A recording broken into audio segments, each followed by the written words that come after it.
अच्छा जी, तो ये बताइए कि लास्ट क्लास में क्या किया था हमने, किस टॉपिक पर हमने एंड किया था? सर एसिडिक और अल्कलाइन हाइड्रोलिसिस। एसिडिक और अल्कलाइन हाइड्रोलिसिस किसकी? एमाइन।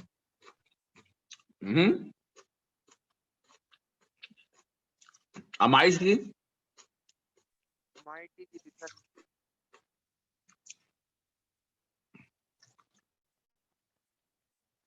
ओके, तो अब आज हम बात करेंगे, इसका मतलब है कि अमाइनो एसिड्स की, और अमाइनो एसिड्स की स्क्रीन अगर कोई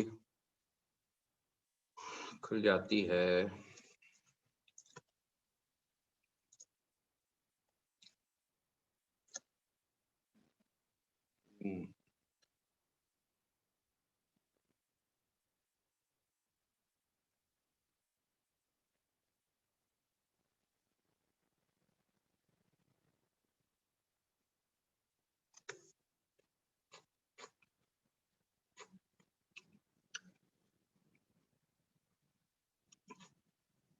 ठीक है बेटा। तो आज का जो हमारा टॉपिक है,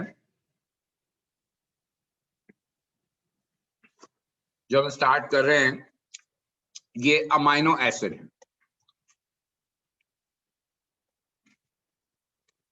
देखिए, अमाइनो एसिड्स हम उन कंपाउंड्स को कहते हैं which have both amino and carboxylic group in the same compound. एक ही कंपाउंड के अंदर अमाइनो और कार्बोक्सिलिक ग्रुप एक साथ होते हैं। जैसे आप इस एग्जाम्पल को देखिए, इस एग्जाम्पल में एक कार्बोक्सिलिक ग्रुप है और कार्बन नंबर 2 पर अमाइनो ग्रुप मौजूद है। तो ये कंपाउंड हो गया 2 amino ethanoic acid, and this is an example of amino acid, क्योंकि इसमें अमाइनो और कार्बोक्सिलिक ग्रुप दोनों एक साथ मौजूद। तो जहां कार्बोक्सिलिक ग्रुप और अमाइनो ग्रुप एक साथ होते हैं, हम उस कंपाउंड को अमाइनो एसिड कहते हैं। इसी तरह से यहां पर आप देखिए, ये अमाइनो है और ये कार्बोक्सिलिक ग्रुप है। तो अमाइनो ग्रुप और कार्बोक्सिलिक ग्रुप एक साथ मौजूद है, हम इसे जो है वो अमाइनो एसिड कहते हैं। लेकिन ये अमाइनो एसिड की जो इंपॉर्टेंस है, वो इंपॉर्टेंस जो है वो है इन टर्म ऑफ बायोकेमिस्ट्री। इसकी वजह ये है, देखें, बायोकेमिस्ट्री में इस मॉलिक्यूल को कहा जाता है ग्लाइसिन। और इसकी इंपॉर्टेंस की वजह क्या है? इसकी वजह ये है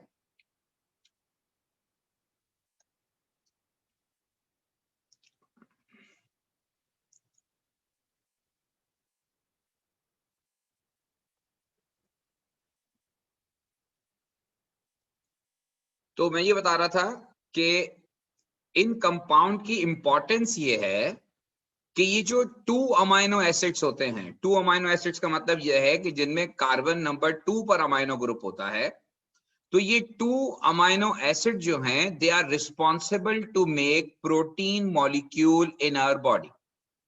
तमाम के तमाम लिविंग ऑर्गेनिज्म में जो प्रोटीन वो बॉडी बनाती है, उस बॉडी को प्रोटीन बनाने के लिए अमाइनो एसिड्स की रिक्वायरमेंट होती है, और वो 2 अमाइनो एसिड्स की रिक्वायरमेंट होती है। और ये 2 amino acids are also known as alpha amino acid. ये 2 amino acids alpha amino acid भी कहलाते हैं। तो 2 अमाइनो एसिड या alpha amino acids are responsible to make protein molecule. ठीक है, they are responsible to make protein molecule. तो glycine, जिसको आप कॉमनली ग्लाइसिन कहते हैं बायोकेमिस्ट्री में, और इसका जो केमिकल नेम है वो 2 अमाइनो इथेनोइक एसिड है। It is one of the example of amino acid which is used for making protein molecule. जब अमाइनो एसिड के मॉलिक्यूल हमारी बॉडी में पॉलीमराइज होते हैं और पॉलीमराइज होके वो लॉन्ग चेन मॉलिक्यूल फॉर्म करते हैं, तो उस लॉन्ग चेन मॉलिक्यूल को अमाइनो एसिड के प्रोटीन कहा जाता है, जिस पर हम बाद में बात करेंगे।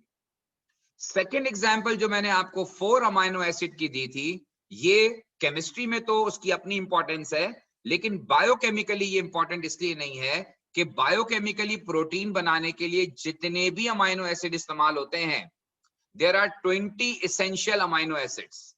20 एसेंशियल अमाइनो एसिड्स हैं जो इस्तेमाल होते हैं, और वो जो 20 एसेंशियल अमाइनो एसिड्स हैं वो सारे के सारे 2 अमाइनो एसिड्स हैं।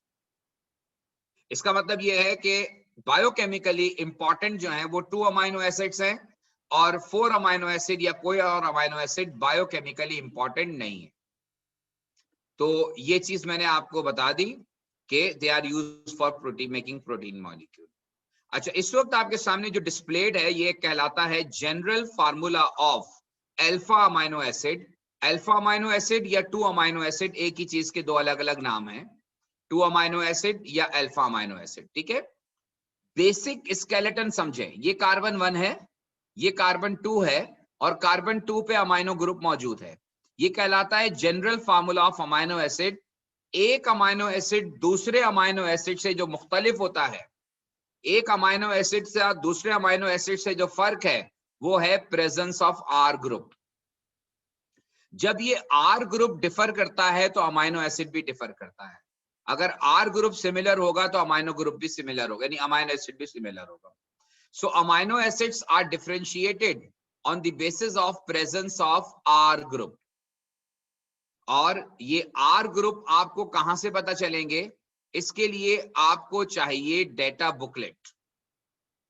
इसके लिए आपको डेटा बुकलेट की जरूरत है।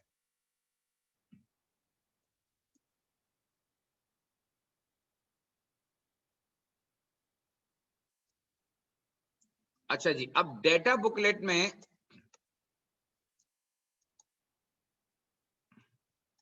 लास्ट पेज पे पीरियोडिक टेबल है, और पीरियोडिक टेबल से पहले नंबर 10 अगर आप देखें, ये स्क्रीन अगर आपके साथ शेयर हो रही है,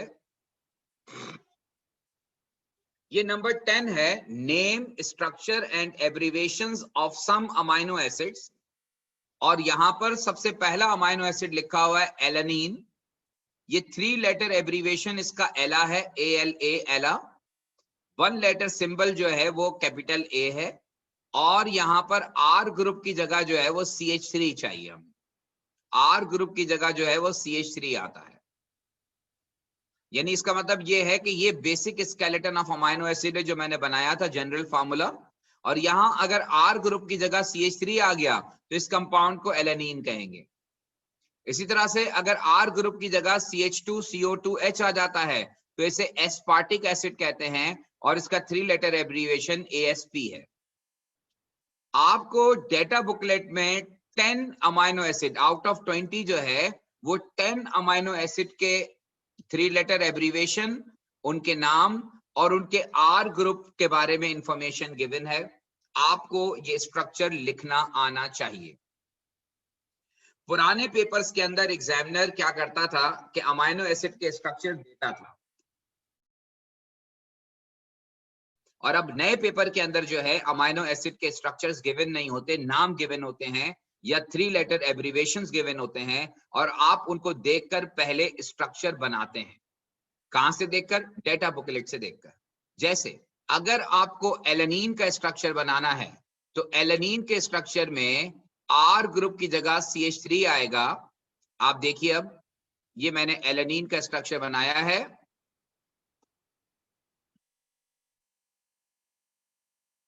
यहां पर मैंने आर ग्रुप की जगह CH3 लिखा है। ये बेसिक स्केलेटन है। अमाइनो एसिड का बेसिक स्केलेटन यही रहेगा, सिर्फ ये वाला ग्रुप डिफर करेगा। आर का मतलब ये कोई भी ग्रुप हो सकता है, और आपको 10 आर ग्रुप की लिस्ट गिवन है डेटा बुकलेट में। अगर मैं यहां पर आर ग्रुप की जगह CH3 लगा दूं तो इसे एलानीन कहेंगे। अगर मैं आर ग्रुप की जगह यहां CH3 लगा दूं तो ये स्ट्रक्चर एलानीन हो जाएगा। और अगर मैं इसका IUPAC नेम लिखूं, ये कार्बन 1, ये कार्बन 2 और ये कार्बन 3, तो इस कंपाउंड का नाम है 2 अमाइनो प्रोपेनोइक एसिड। एलानीन या 2 अमाइनो प्रोपेनोइक एसिड इस कंपाउंड का नाम है। तो आइडिया ये है कि अगर अगर आप आर ग्रुप की जगह CH3 लगाएंगे, अब आर ग्रुप कौन सा होना चाहिए ये आपको डेटा बुकलेट बताएगी। डेटा बुकलेट में आर ग्रुप्स मौजूद हैं। हाँ, अगर इसके अलावा कोई और अमाइनो एसिड आया पेपर में तो फिर उस सूरत में एग्जामिनर आपको उसका स्ट्रक्चर खुद बना के देगा। लेकिन जो 10 अमाइनो एसिड के स्ट्रक्चर्स आर ग्रुप आपकी डेटा बुकलेट में मौजूद हैं, वो आपको खुद से ड्रॉ करना होगा, एग्जामिनर सिर्फ नाम दे देगा। मिसाल के तौर पर एग्जामिनर कहता है आपसे कि आप सेरीन का स्ट्रक्चर ड्रॉ करें। अब आपने सेरीन का स्ट्रक्चर ड्रॉ करने के लिए क्या किया कि डेटा बुकलेट का पेज खोला, आपने देखा कि जनाब सेरीन कहाँ है, ये आपने देखा सेरीन है, और सेरीन के लिए आर ग्रुप की जगह आपको लिखना है CH2OH, यानी ये CO2H अपनी जगह आएगा, ये CH अपनी जगह आएगा, NH2 अपनी जगह आएगा, और जिस जगह R लिखा हुआ है वहां पर आप R की जगह CH2OH लिख देंगे। जहां R लिखा हुआ है वहां R की जगह आप CH2OH लिख देंगे, और जब आप R की जगह CH2OH लिख देंगे तो अब देखिए मैंने ये मॉलिक्यूल ड्रॉ भी किया है यहाँ पे सेरीन का। ये सेरीन का स्ट्रक्चर, ये रहा स्ट्रक्चर सेरीन का, CO2H CH NH2, ये बेसिक स्केलेटन है, और जहां R ग्रुप लगा हुआ है वहां R ग्रुप की जगह CH2OH आ जाए। अब अगर एग्जामिनर आपसे कहता है कि एस्पार्टिक एसिड का स्ट्रक्चर लिखो, अगेन आप गए डेटा बुकलेट पर और आपने डेटा बुकलेट में देखा एस्पार्टिक एसिड कहां पर है, दिस इज एस्पार्टिक एसिड, और एस्पार्टिक एसिड के केस में जो R ग्रुप है वो CH2CO2H है, जो R ग्रुप है वो CH2CO2H है, ये एस्पार्टिक एसिड के केस में है। तो फिर इसका मतलब ये हुआ कि आप जब एस्पार्टिक एसिड का स्ट्रक्चर लिखेंगे तो देखिए एक मर्तबा फिर ये रहा CO2H CH NH2, ये एज इट इज आएगा, और जिस जगह R लिखा हुआ था वहां R की जगह CH2CO2H आ गया, ये एस्पार्टिक एसिड बन गया।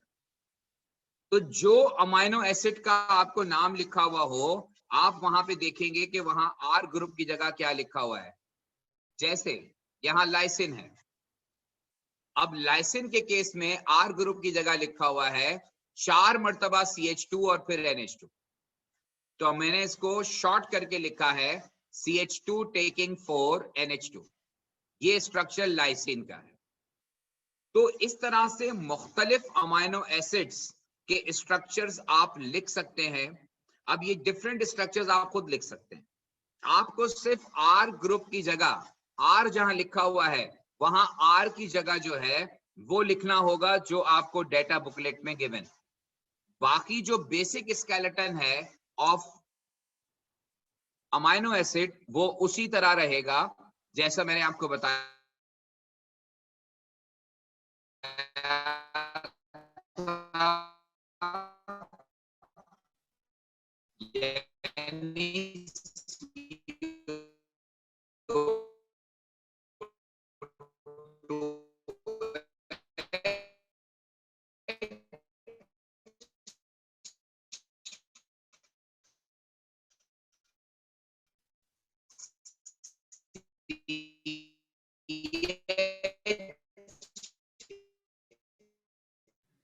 सर आपकी आवाज अटक रही है।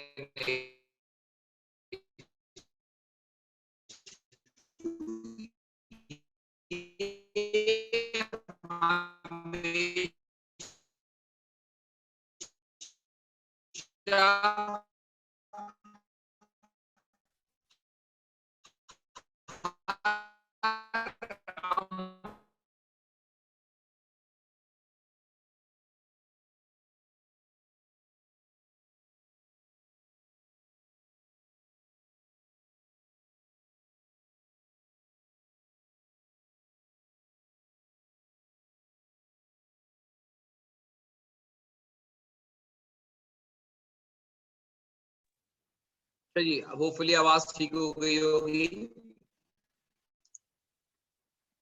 अच्छा जी, अब हम इस्तेमाल कर रहे हैं नेक्स्ट ज़्वेटर आयोनिक स्ट्रक्चर। और ज़्वेटर आयोनिक स्ट्रक्चर हम कहते हैं एक ऐसे पॉइंट को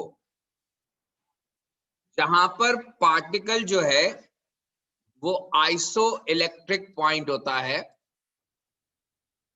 आइसो इलेक्ट्रिक पॉइंट का मतलब ये होता है कि जहां पर पार्टिकल इलेक्ट्रिकली न्यूट्रल हो जाता है।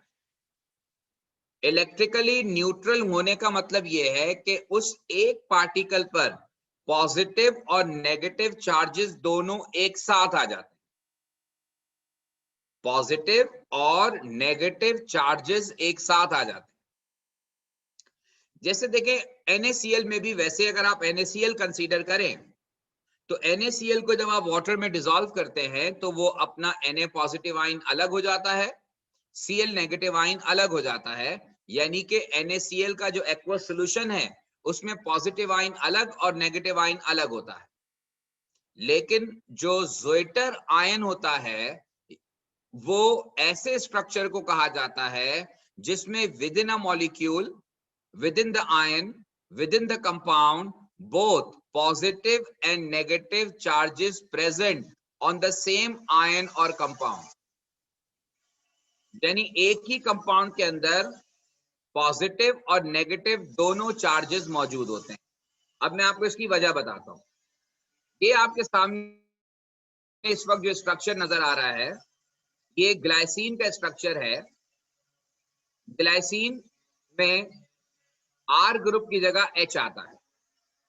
तो आप देखें नॉर्मल वैसे CH होता है लेकिन ये CH2 हो गया क्योंकि यहाँ R ग्रुप की जगह H होता है। वो आप डेटा बुकलेट से देख सकते हैं। जब भी R ग्रुप की जगह आप यहाँ H लिखेंगे ये स्ट्रक्चर ग्लाइसिन का है। अब अगर आपसे कहा जाता है कि आप ग्लाइसिन का ज़ोइटर आयन लिखें तो ज़ोइटर आयनिक स्ट्रक्चर आप कैसे लिखेंगे ये समझिए। ज़ोइटर आयनिक स्ट्रक्चर में ये होता है कि जो बेसिक स्केलेटन है कार्बन का उसमें कार्बोक्सिलिक अपना प्रोटॉन लूज करता है और अमाइनो बेसिक होने की वजह से प्रोटॉन एक्सेप्ट करता है। कार्बोक्सिलिक ग्रुप एसिडिक होने की वजह से अपना प्रोटॉन लूज करता है और अमाइनो ग्रुप उस प्रोटॉन को एक्सेप्ट करता है। This is called as proton exchange. और इस प्रोटॉन एक्सचेंज का नतीजा क्या निकलता है कि ये जो आपके because it contains both negative and positive charges on the same compound, same ion. और ये पार्टिकल इलेक्ट्रिकली न्यूट्रल है और ये इलेक्ट्रिकली न्यूट्रल इसलिए है कि इसमें एक पॉजिटिव और एक नेगेटिव चार्ज।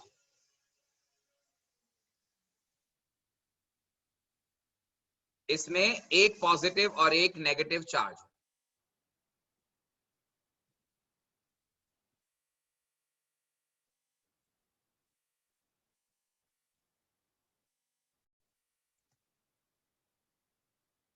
मैं रिपीट कर देता हूं, अगर बात आवाज कट के आई है तो मैंने ये कहा यहां पर कि ग्लाइसिन का जो स्ट्रक्चर है ये उस वक्त ग्लाइसिन हम कहते हैं जब यहां पर R ग्रुप की जगह H होता है। और इसमें क्या होता है कि कार्बोक्सिलिक ग्रुप एसिडिक होने की वजह से अपना प्रोटॉन रिलीज करता है और अमाइनो ग्रुप बेसिक होने की वजह से उस प्रोटॉन को एक्सेप्ट करता है। और आपके सामने है ये zwitter ionic structure of glycine. ये zwitter ionic structure of glycine. Next जो है, अगर आपसे कहा जाता है कि draw zwitter ionic structure of serine. अच्छा एक बात और ध्यान में रखिएगा कि हर मॉलिक्यूल का जो ज़ोइटर आयन बनता है वो सेम पीएच पे नहीं बनता। हर अमाइनो एसिड का जो आइसो इलेक्ट्रिक पॉइंट होता है वो अलग अलग पीएच पर आता है। आइसो इलेक्ट्रिक पॉइंट जो है यानी ज़ोइटर आयन जो बनता है वो हर अमाइनो एसिड का अलग अलग पीएच पे बनता है और वो प्रॉपर्ली कैलकुलेट होती है। लेकिन मैं फिर रिपीट कर रहा हूं कि आइसो इलेक्ट्रिकली पॉइंट में या इलेक्ट्रिकली न्यूट्रल पॉइंट के अंदर क्या होता है कि आप इस R ग्रुप को इंक्लूड नहीं करते, R ग्रुप को ऐसे ही छोड़ देते हैं। आप सिंपली जो है जो आपकी मेन चेन है जिसमें कार्बोक्सिलिक ग्रुप और अमाइनो ग्रुप मौजूद है, तो कार्बोक्सिलिक ग्रुप अपना प्रोटॉन लूज करेगा और अमाइनो ग्रुप उस प्रोटॉन को एक्सेप्ट करेगा और ये इलेक्ट्रिकली न्यूट्रल पॉइंट है। ये आमतौर पे pH 7 पे आता है लेकिन हर केस में pH 7 पे नहीं आएगा। आइसो इलेक्ट्रिकल इलेक्ट्रॉनिक पॉइंट या आइसो इलेक्ट्रिक पॉइंट पर वो पॉइंट होता है जहां पर पार्टिकल इलेक्ट्रिकली न्यूट्रल होता है। जहां पार्टिकल इलेक्ट्रिकली न्यूट्रल उस वक्त होगा जब साइड चेन पे कुछ भी नहीं होगा, सिर्फ क्या होगा, मेन चेन में कार्बोक्सिलिक ग्रुप अपना प्रोटॉन डोनेट करेगा और अमाइनो ग्रुप उस प्रोटॉन को एक्सेप्ट करेगा, यानी negative and positive charges both appear on the ion और कंपाउंड। अगला स्ट्रक्चर आप देखिए, ये है ग्लूटेमिक एसिड। ग्लूटेमिक एसिड को जब आप डेटा बुकलेट में देखेंगे तो ये वाला तो बेसिक स्केलेटन है, लेकिन आर ग्रुप की जगह वहां लिखा होगा CH2 CH2 CO2H। अब आपको एग्जामिनर कहता है कि जनाब आप ग्लूटेमिक एसिड का ज़्वेटर बनाइए, तो ये बना हुआ है ग्लूटेमिक एसिड का ज़्वेटर आयन। ये ज़्वेटर आयन एक स्ट्रक्चर है, जो इलेक्ट्रिकली न्यूट्रल पार्टिकल होता है वो ज़्वेटर आयन होता है। तो अब आप देखें ऊपर वाला जो पार्ट है वो एज इट इज रहा, सिर्फ जो बेसिक चेन आपकी है उसमें प्रोटॉन एक्सचेंज हुआ। कार्बोक्सिलिक ग्रुप ने अपना प्रोटॉन डोनेट किया और अमाइनो ग्रुप ने उस प्रोटॉन को एक्सेप्ट किया। ये इसका आइसो इलेक्ट्रिक पॉइंट यानी कि ज़्वेटर आयन बन गया। ये इसका ज़्वेटर आयन बन गया। होपफुली आपको मेरी बात समझ में आ गई होगी।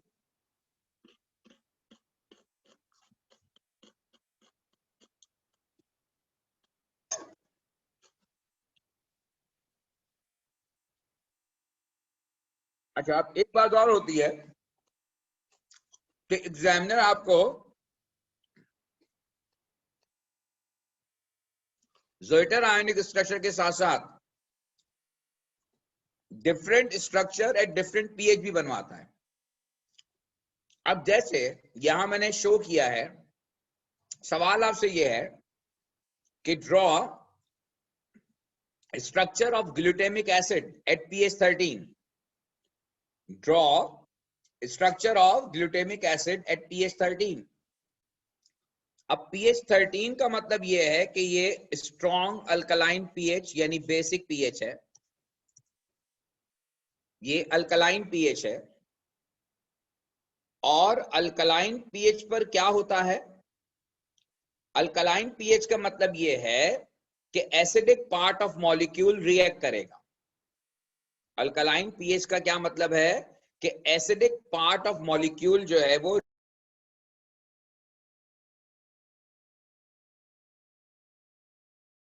रिएक्ट करेगा। जब acidic part of molecule react करेगा तो एक कार्बोक्सिलिक ग्रुप अपना प्रोटॉन लूज करेगा,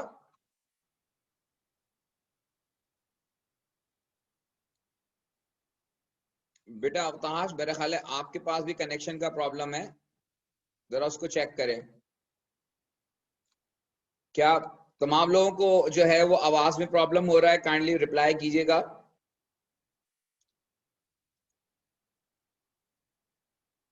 ओके, समीउर रहमान, ताहा हुसैन, इसके अलावा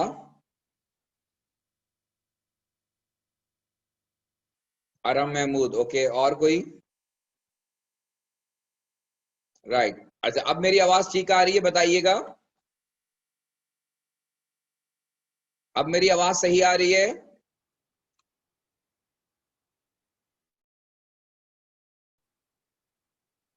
ओके, मैं ये कह रहा था कि आपको ग्लूटेमिक एसिड का स्ट्रक्चर बनाना है एट pH 13। pH 13 का मतलब यह है कि आपने इसमें स्ट्रॉन्ग बेस डाल दिया, अल्कली डाल दिया। अब आपको पता है कि अल्कली किससे रिएक्ट करेगा? अमाइनो ग्रुप से तो रिएक्ट नहीं करेगा, क्योंकि अमाइनो ग्रुप तो खुद बेसिक है। तो अल्कली जो रिएक्ट करेगा वो एसिडिक पार्ट से रिएक्ट करेगा, और ग्लूटेमिक एसिड के अंदर दो कार्बोक्सिलिक ग्रुप हैं, तो ये दोनों कार्बोक्सिलिक ग्रुप से प्रोटॉन को रिमूव करेगा। और pH 13 पर अब ये इलेक्ट्रिकली न्यूट्रल नहीं रहा, अब ये पार्टिकल जो है वो -2 नेगेटिवली चार्ज हो। तो pH सेंसिटिव होते हैं अमाइनो एसिड के मॉलिक्यूल। pH के तब्दील होने से अमाइनो एसिड के मॉलिक्यूल के स्ट्रक्चर में चेंज आता है। ज़्वेटर आयन जो बनता है वो जरूरी नहीं है pH 7 पे बने। मैं फिर रिपीट कर रहा हूं, ज़्वेटर आयन की pH अलग अलग होती है। हर मॉलिक्यूल के ज़्वेटर आयन की pH कैलकुलेट की जाती है। हर एक का आइसोइलेक्ट्रॉनिक पॉइंट जो है वो अलग अलग pH पर आता है।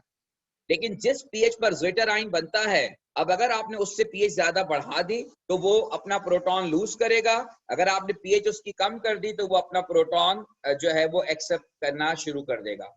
इस पर मैं बाद में बात करता हूं। पर इस वक्त आपने इस ग्लूटामिक एसिड के अंदर जब पीएच 13 कर दी, पीएच 13 का मतलब यह है कि आपने इसमें अल्कली डाला, स्ट्रांगली अल्कलाइन कर दिया इसको, तो इसने अपने दोनों कार्बोक्सिलिक के प्रोटॉन लूज कर दिए, और पहले जो पार्टिकल ज़्विटर आयन की फॉर्म में इलेक्ट्रिकली न्यूट्रल था, अब वो इलेक्ट्रिकली न्यूट्रल नहीं रहा, अब इस पार्टिकल पर -2 चार्ज आ गया और ये नेगेटिवली चार्ज पार्टिकल हो। इसी तरह से आप देखिए कि लाइसीन के केस में लाइसीन का जो स्ट्रक्चर होता है वो क्या होता है, वो ये होता है कि यहां भी NH2 होता है, यहां भी NH2 होता है।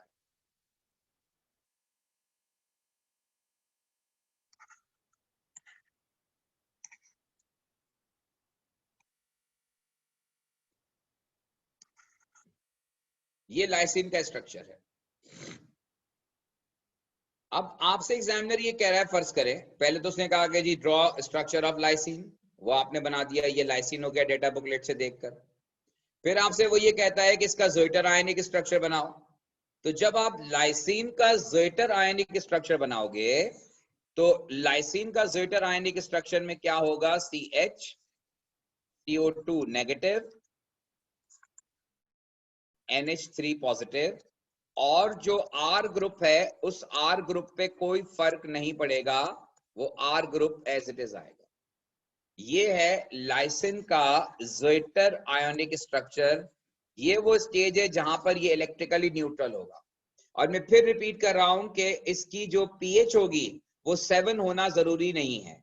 इलेक्ट्रिकली न्यूट्रल पॉइंट जो है वो डिफरेंट पीएच पर आता है। हर अमाइनो एसिड का जो आइसो इलेक्ट्रिक पॉइंट है वो अलग अलग पीएच पर आता है।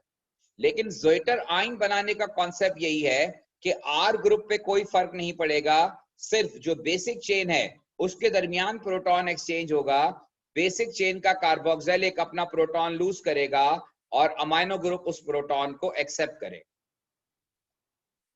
अब नेक्स्ट जो यहां पे लिखा है वो लिखा है दो स्ट्रक्चर्स, क्या कि लाइसिन एट pH 2। अब लाइसिन एट pH 2 पे क्या होगा, pH 2 का मतलब यह है कि हाईली एसिडिक pH। pH 2 का मतलब यह है कि अब pH आपने एसिडिक कर दी, आपने इसमें एसिड डाल दिया। तो जब आप एसिड डालेंगे तो एसिड डालने पर क्या होगा कि जो बेसिक ग्रुप है मॉलिक्यूल का वो प्रोटॉन एक्सेप्ट करेगा and it will turn to NH3 positive, NH3 positive. ये दोनों अमाइनो ग्रुप जो है वो प्रोटॉन एक्सेप्ट कर लेंगे, जबकि कार्बोक्सिलिक ग्रुप पर कोई इफेक्ट नहीं पड़ेगा और ओवरऑल चार्ज जो है वो +2 हो जाएगा। ये देखें, अब ये पार्टिकल इलेक्ट्रिकली न्यूट्रल नहीं रहा और ओवरऑल चार्ज जो इसका आया वो +2 आया। तो ज़्विटर आयन की फॉर्म में पार्टिकल इलेक्ट्रिकली न्यूट्रल था, लेकिन एसिडिक कंडीशन में आकर जो है इसमें दोनों अमाइनो ग्रुप ने प्रोटॉन एक्सेप्ट किया और इसका ओवरऑल चार्ज +4 हो गया, अभी इलेक्ट्रिकली न्यूट्रल नहीं रहा। सेम अप्रोच यहां मैंने अप्लाई किया है। ये लाइसिन का स्ट्रक्चर है, pH 13 का मतलब ये है कि अब जो आपने करना है वही करना है, अल्कली रिएक्ट विद एसिड। तो अल्कली जो रिएक्ट करेगा वो एक पार्ट ऑफ मॉलिक्यूल करेगा, पहले ग्रुप है, तो ये CO2 नेगेटिव हो जाएगा और दोनों NH2 group as it is आएंगे। और अब आप देखिए pH 13 पर ओवरऑल चार्ज जो है वो -1 है। pH 13 पर ओवरऑल चार्ज जो है वो -1 है। तो एक ही पार्टिकल मुख्तलिफ pH पर डिफरेंट स्ट्रक्चर शो करता है, जिसकी वजह से उस पर जो चार्जेस हैं वो डिफरेंट चार्जेस अपीयर होते हैं। तो यहां पर pH 2 पर ये एसिडिक स्ट्रक्चर ड्रॉ करता है, यानी एसिडिक कंडीशन में इस पे +2 चार्ज है, और अल्कलाइन कंडीशन में इसी पार्टिकल पर -1 चार्ज आ गया। और नेक्स्ट जो है ज़्विटर आयोनिक स्ट्रक्चर ऑफ सिस्टीन। अब सिस्टीन जो है इसका ज़्विटर आयोनिक स्ट्रक्चर जो होगा वो इलेक्ट्रिकली न्यूट्रल। सिस्टीन हम उस मॉलिक्यूल को कहते हैं जिसमें R ग्रुप की जगह CH2SH गिवन हो। ये आपको डेटा बुकलेट से पता चल जाएगा। अब अगर सिस्टीन का ये स्ट्रक्चर है और मैं आपसे कहूं कि draw structure of cysteine at pH 3, pH 3 का मतलब ये हुआ कि अब हम बात कर रहे हैं कि pH विल बी एसिडिक। और एसिडिक pH में अभी ये इलेक्ट्रिकली न्यूट्रल है ज़्विटर आयन की फॉर्म में, लेकिन एसिडिक pH में क्या होगा कि इसका जो अमाइनो ग्रुप है वो प्रोटॉन एक्सेप्ट कर लेगा, जबकि ये carboxylic group as it is आएगा, क्योंकि एसिडिक कंडीशन में कार्बोक्सिलिक ग्रुप अपना प्रोटॉन लूज नहीं करेगा। तो pH 3 या pH 2 पर यानी एसिडिक कंडीशन में ये ओवरऑल +1 चार्ज होगा इस पर। और अगेन अगर आप इसका pH 13 पर स्ट्रक्चर ड्रॉ करते हैं तो pH 13 का मतलब ये है कि ये अब अल्कलाइन pH होगी।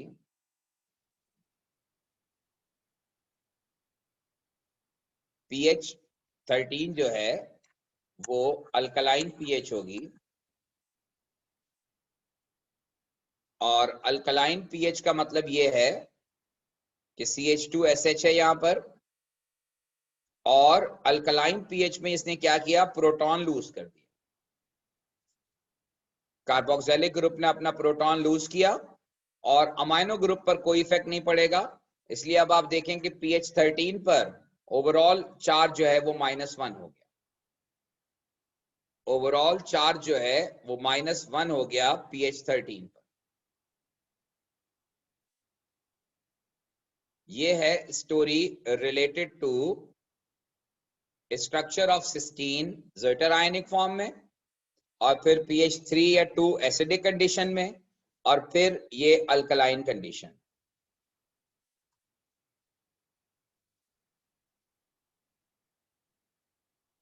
अच्छा जी, अब जो है वो ये स्ट्रक्चर आपके सामने है। ये देखिए लाइसिन एट pH 3। लाइसिन के केस में साइड चेन जो है वो CH2,4NH2 है।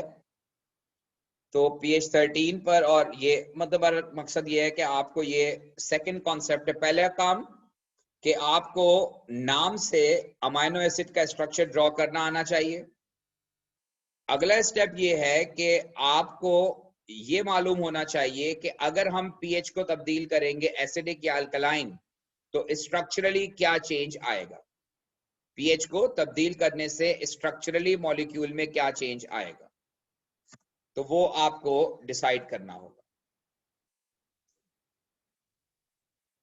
नेक्स्ट, ये फिनाइल एलानीन है, इसको फी लिखते हैं, इसका 3 लेटर एब्रीवेशन है। यहां पर देखिए इसका ज़्विटर आयनिक स्ट्रक्चर बना हुआ है। उसमें भी यही है कि साइड चेन पर हमने कुछ नहीं करना है, सिर्फ कार्बोक्सिलिक ग्रुप ने अपना प्रोटॉन लूज किया, अमाइनो ग्रुप ने उस प्रोटॉन को एक्सेप्ट किया। ये आ गया इसका ज़्विटर आयनिक स्ट्रक्चर। pH 2 पे क्या होगा, ये है इसका ज़्विटर आयनिक स्ट्रक्चर। लेकिन जब आप pH 2 की बात करते हैं तो pH 2 का मतलब एसिडिक pH, और pH 2 पे क्या होगा कि ये अमाइनो ग्रुप प्रोटॉन एक्सेप्ट करेगा, जबकि कार्बोक्सिलिक ग्रुप पर कोई फर्क नहीं पड़ेगा। ये इसका pH स्ट्रक्चर है pH 2 पर, और इसका ओवरऑल चार्ज +1 है। pH 2 पर इसका ओवरऑल चार्ज जो है वो प्लस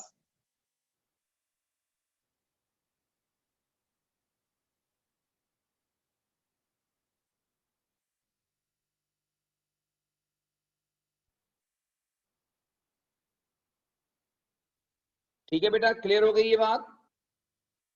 और सिमिलरली आप देखें pH 13 पर इसका मैंने स्ट्रक्चर ड्रॉ किया है।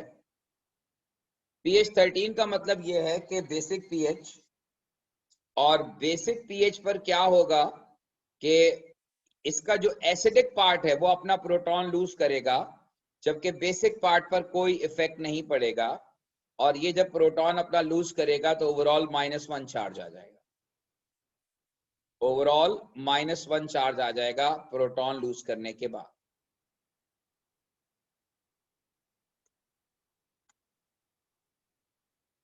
होपफुली आपको अब ये बात समझ में आ गई होगी।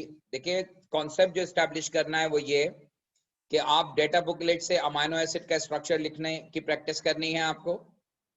देन आपको ये प्रैक्टिस करनी है कि ज़्वेटर आयनिक स्ट्रक्चर कैसे लिखा जाता है, कि जो इलेक्ट्रिकली न्यूट्रल होता है उसमें आर ग्रुप इन्वॉल्व नहीं होता।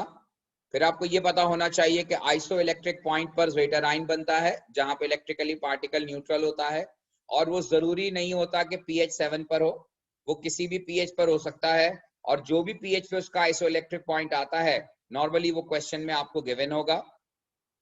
तीसरी बात ये कि आपको एसिडिक और अल्कलाइन कंडीशन में जो स्ट्रक्चरल चेंज आएगा कि कब प्रोटॉन लूज होगा, अल्कली डालेंगे तो प्रोटॉन का लॉस होगा, अगर आप इसके अंदर जो है वो बेस डालेंगे तो प्रोटॉन एक्सेप्ट करेगा। तो आपको ये आइडिया भी होना चाहिए कि किस कंडीशन के अंदर जो है वो क्या होगा। तो यहाँ पर pH 13 पर और pH 2 पर 1 पर एसिडिक कंडीशन, बेसिक कंडीशन में स्ट्रक्चरली क्या चेंज आएगा, क्योंकि ये सारा कॉन्सेप्ट आगे जब हम इलेक्ट्रोफोरेसिस की टेक्निक पढ़ेंगे उसमें ये आयन का कॉन्सेप्ट और ये चार्जेस का कॉन्सेप्ट यूज होगा। ठीक है जी, तो होपफुली आपको मेरी बात समझ में आ गई होगी। अब मैं नेक्स्ट कॉन्सेप्ट जो आपको बताने जा रहा हूं वो पेप्टाइड लिंकेज का कॉन्सेप्ट है। पेप्टाइड लिंकेज हम कहते हैं C double bond ON bond को, इसको पेप्टाइड लिंकेज कहते हैं। ऑल्दो के मैंने पहले भी आपको बताया हुआ है कि ये अमाइड लिंकेज कहलाती है C double bond ON। Normal chemistry में इसको हम अमाइड लिंकेज कहते हैं, लेकिन अमाइनो एसिड की केमिस्ट्री में हम इसे पेप्टाइड लिंकेज कहते हैं। दोनों सेम है, दोनों का बॉन्ड सेम है, दोनों अपीयरेंटली सेम है, लेकिन इससे पेप्टाइड लिंकेज कहते हैं अमाइनो एसिड के केस में। इसका रीजन ये है कि ये प्रोटीन बनाने में इस्तेमाल होता है। ये जो अमाइड लिंकेज है अमाइनो एसिड में, चूंकि ये प्रोटीन बनाने में इस्तेमाल होता है इसलिए इसे पेप्टाइड लिंकेज नाम दिया गया है। अगर आपने अमाइनो एसिड में इसको अमाइड लिंकेज लिखा तो गलत हो जाएगा। अमाइनो एसिड में आप इसको अमाइड लिंकेज नहीं लिख सकते। अमाइनो एसिड में आपको इसे हमेशा पेप्टाइड लिंकेज ही लिखना है। और पेप्टाइड लिंकेज क्या है? पेप्टाइड लिंकेज है C डबल बॉन्ड ON। अच्छा, अब पेप्टाइड लिंकेज हमेशा बनता है दो अमाइनो एसिड के मॉलिक्यूल के दरमियान। अब जैसे यहाँ पे एक सवाल लिखा हुआ है कि draw structure of dipeptide by using serine and alanine. तो पहले तो हमने सेरीन और एलानीन का स्ट्रक्चर लिखा, ये डेटा बुकलेट से देखा कि सेरीन में R ग्रुप CH2OH होता है, एलानीन में R ग्रुप CH3 होता है। पेप्टाइड लिंकेज में हमेशा साइड चेन इन्वॉल्व नहीं होती।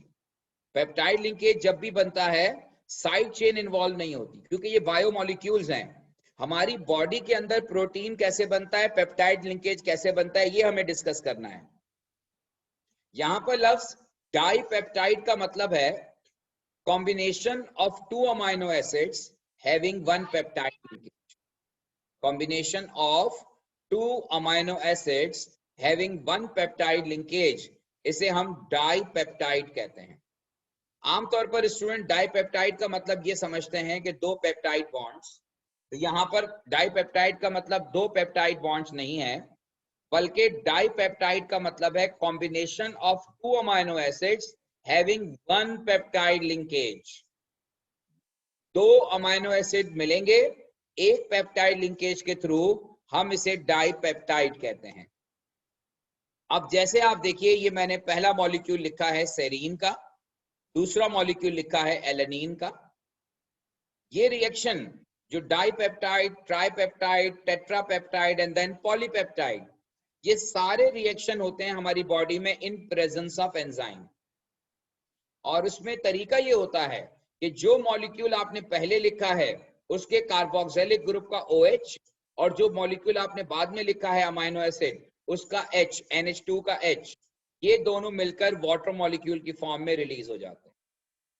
ये दोनों मिलकर वाटर मॉलिक्यूल की फॉर्म में रिलीज हो जाते हैं और यहां से मॉलिक्यूल आपस में कनेक्ट हो जाता है, यानी कि CO कनेक्ट हो जाता है NH के साथ, और ये C double bond ON bond form हुआ, इसे पेप्टाइड लिंकेज कहते हैं, और ओवरऑल ये मॉलिक्यूल डाइपेप्टाइड कहलाता है। ओवरऑल ये मॉलिक्यूल डाइपेप्टाइड कहलाता है because this molecule is a combination of 2 amino acid. 2 amino acid में एक अमाइनो एसिड का कार्बोक्सिलिक ग्रुप और दूसरे अमाइनो एसिड का अमाइनो ग्रुप का H, ये मिलकर वाटर मॉलिक्यूल एलिमिनेट करते हैं और इस जगह से मॉलिक्यूल आपस में ज्वाइन कर जाते हैं। तो ये मॉलिक्यूल ज्वाइन करता है थ्रू पेप्टाइड लिंकेज और इस मॉलिक्यूल को हम डाइपेप्टाइड कहते हैं। और इस डाइपेप्टाइड का नाम सेरेला है। सेरेला, सेरेला का मतलब यह है कि यहाँ सेरीन पहले लिखा है, एला बाद में लिखा है। अब आप कहेंगे इससे क्या फर्क पड़ता है कि एला पहले हो सेरीन बाद में हो? बायोकेमिस्ट्री में हमारी बॉडी के अंदर इसमें बहुत फर्क पड़ता है। अगर अमाइनो एसिड का सीक्वेंस तब्दील हो जाता है तो जो प्रोटीन है उसकी प्रॉपर्टीज चेंज हो जाती हैं। प्रोटीन की प्रॉपर्टीज चेंज हो जाती हैं और ज्यादातर प्रोटीन मॉलिक्यूल हमारी बॉडी में एज एंजाइम एक्ट करते हैं, हमारे मसल्स बनाने में इन्वॉल्व होते हैं, और भी बहुत सारे काम है जो प्रोटीन के हमारी बॉडी के अंदर है। तो अगर प्रोटीन का स्ट्रक्चर गलत बन जाएगा, प्रोटीन का structure sequence of amino acid है, अगर सीक्वेंस ऑफ अमाइनो एसिड में कोई भी गड़बड़ हो गई तो आपका प्रोटीन अपना स्ट्रक्चर चेंज कर देगा, अल्टीमेटली वो अपनी प्रॉपर्टीज लूज कर देगा और हमारी बॉडी में उसके जिम्मे जो काम है वो काम नहीं कर पाएगा। इसलिए टेक्निकली आपको सेरेला और एला सेर में फर्क समझना है। सेरेला का मतलब ये था कि सेरीन हमने पहले लिखा था, एला बाद में लिखा था, और ये सेकंड में लिखे, अब मैंने लिखा है एला सेर। एला सेर का मतलब यह है कि अब एलेनिन पहले आया, सेरीन बाद में आया। तो जो पहले आएगा उसका कार्बोक्सिलिक ग्रुप रिएक्ट करेगा और जो बाद में आएगा उसका अमाइनो ग्रुप रिएक्ट करेगा। जो पहले आएगा उसका कार्बोक्सिलिक ग्रुप रिएक्ट करेगा और जो बाद में आएगा उसके अमाइनो ग्रुप रिएक्ट करेगा। और हमेशा जो पहले आता है उसका अमाइनो ग्रुप फ्री होता है और जो बाद में आता है उसका कार्बोक्सिलिक ग्रुप फ्री होता है। ये भी बेसिक्स हैं। हमारी बॉडी में जब अमाइनो एसिड आपस में मिलते हैं तो वो इसी तरह से मिलते हैं कि जो पहला मॉलिक्यूल होता है उसका अमाइनो ग्रुप फारिग होता है और जो लास्ट में मॉलिक्यूल आता है उसका कार्बोक्सिलिक ग्रुप फ्री होता है। इसीलिए हम ये कहते हैं कि हमेशा बॉडी के अंदर जब भी अमाइनो एसिड्स कनेक्ट होते हैं तो वो हमेशा N terminal to C terminal connect होता है। N terminal to C terminal, जब भी वो कनेक्ट होते हैं वो N टर्मिनल से C टर्मिनल पे कनेक्ट होते हैं।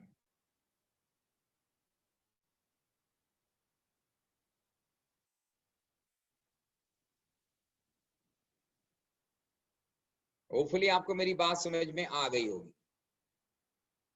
तो डाइपेप्टाइड का मतलब ये होता है कि एक पेप्टाइड लिंकेज होगा और 2 अमाइनो एसिड के मॉलिक्यूल कंबाइन होंगे। अच्छा, एक चीज और ध्यान में रखिएगा,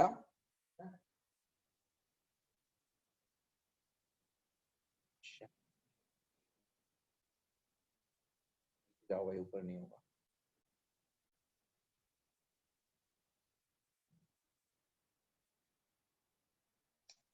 अच्छा, तो एक चीज और मैं बता रहा था कि जब भी एक पेप्टाइड लिंकेज बनता है तो एक वाटर मॉलिक्यूल एलिमिनेट होता है। इसका मतलब यह है कि अगर 2 पेप्टाइड लिंकेज बने तो 2 वाटर मॉलिक्यूल एलिमिनेट होंगे। So the number of water molecule form is equal to number of peptide linkages, या इन अदर वर्ड्स हम यूं भी कह सकते हैं कि number of peptide linkages are equivalent to number of water molecule form. जितने पेप्टाइड लिंकेजेस बनेंगे उतने वाटर मॉलिक्यूल प्रोड्यूस होंगे। तो ये जनाब कुछ डिस्कशन का पार्ट था। अब यहां तक अगर किसी किस्म का कोई कंफ्यूजन या कोई सवाल है आपका तो पूछ लीजिए।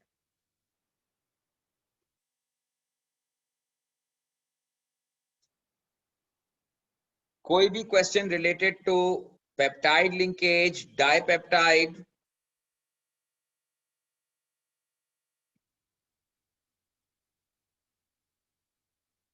सर ये डाइपेप्टाइड वाली बात समझ नहीं आ रही।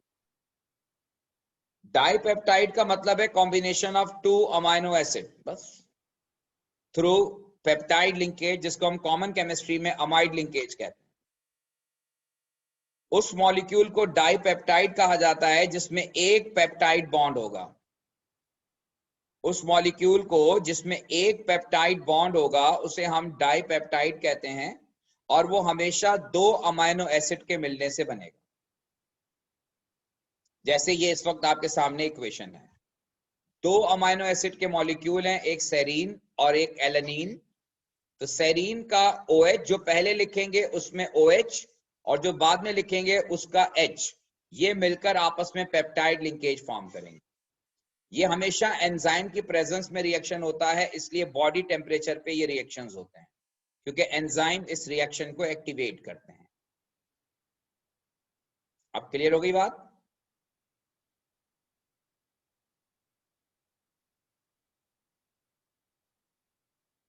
Yes sir. ओके जी, कोई और क्वेश्चन? ठीक है जी, इंशाल्लाह इसको हम कंटिन्यू करेंगे नेक्स्ट क्लास में।